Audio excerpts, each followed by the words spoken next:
राजकीय उच्च पाठशाला गोपालपुर के प्रांगण में आज आयोजित होने वाले इस कार्यक्रम जो कि बेटियां फाउंडेशन के तहत इस कार्यक्रम का आयोजन किया गया है, जिसके स्टेट यूथ ऑफिसर यहाँ के स्थानीय निवासी बाबा त्रिलोकनाथ जी से जो मशहूर हैं, उनके तत्वाधान में ये कार्यक्रम हो रहा है। सर्वप्रथम मैं उनका धन्यवाद करता हूँ कि उन्होंने इस संस्था को, इस पाठशाला को चुना और जो भी उनकी संस्था के द्वारा जो कार्यक्रम किया जा रहा है उसके तहत यहाँ भी जो है आज यहाँ आने का अवसर मिला और आप बच्चों को भी उनसे जो है कुछ सीखने को बहुत कुछ मिलेगा। उनके साथ आए हुए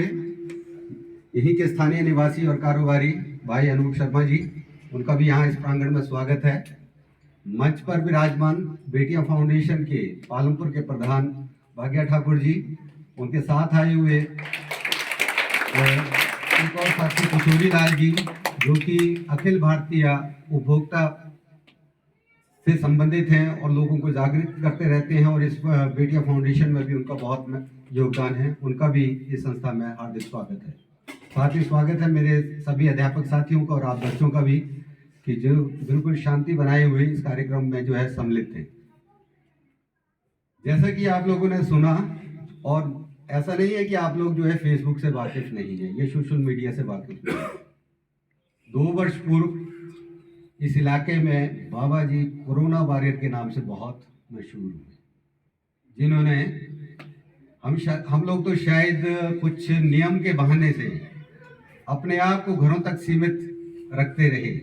कि कानून का हवाला देकर के हम जो है शायद घरों से बाहर निकलने के लिए अपने आप को तैयार नहीं कर पा रहे थे। लेकिन वो शख्स हैं जो टीकाकरण, भोजन पहुंचाने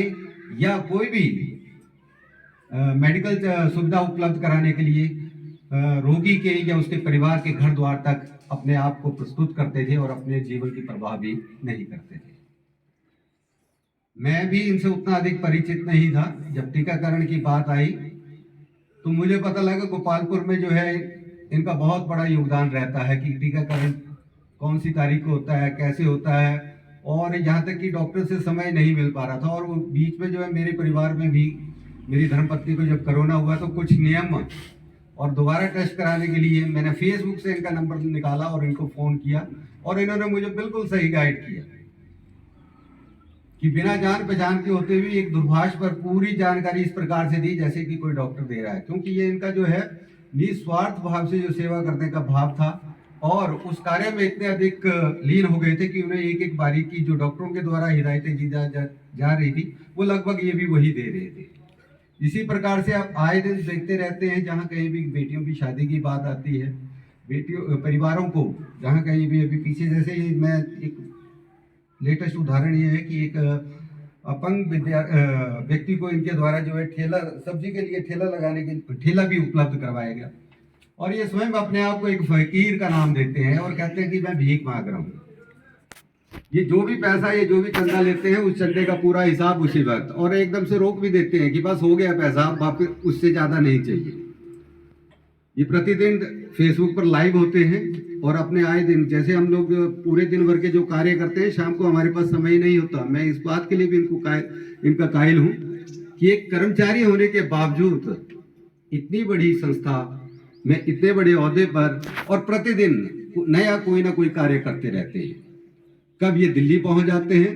कब ये जालंधर होते हैं, कब अपना इलाज करवाते हैं। और हाँ, हालांकि ये स्वास्थ्य संबंधित ये अपनी परेशानी किसी को बताते नहीं है, लेकिन इनकी सेहत को देख करके लगता नहीं है ये किसी स्वास्थ्य या किसी मेडिकल उससे जो है जूझ रहे हैं। लेकिन फिर भी ये अपने कर्म भूमि को या अपने कर्म के माध्यम से जो है आज इस इलाके में ही नहीं बल्कि पूरे प्रदेश में और साथ ही साथ जो है अन्य प्रदेश में भी ये मशहूर है और इनकी कार्य प्रणाली का लोहा सभी मानते हैं। मैं उम्मीद करता हूं कि इनका स्वास्थ्य ठीक रहेगा और ये इसी प्रकार अपने इस इलाके के जो इनके द्वारा जो नेक कार्य किए जा रहे हैं, समाज के लिए जो कार्य किए जा रहे हैं, उसमें हम कहीं भी थोड़ा बहुत यदि अपना सहयोग कर सकें तो वो भी हमारे लिए शायद बहुत बड़ी बात होगी। लेकिन इनके द्वारा जो कार्य किए जा रहे हैं, मैं भगवान से यही कामना करता हूँ ये स्वस्थ रहें और आगे भी इसी प्रकार अन्य लोगों को प्रेरित करते रहें, ताकि समाज में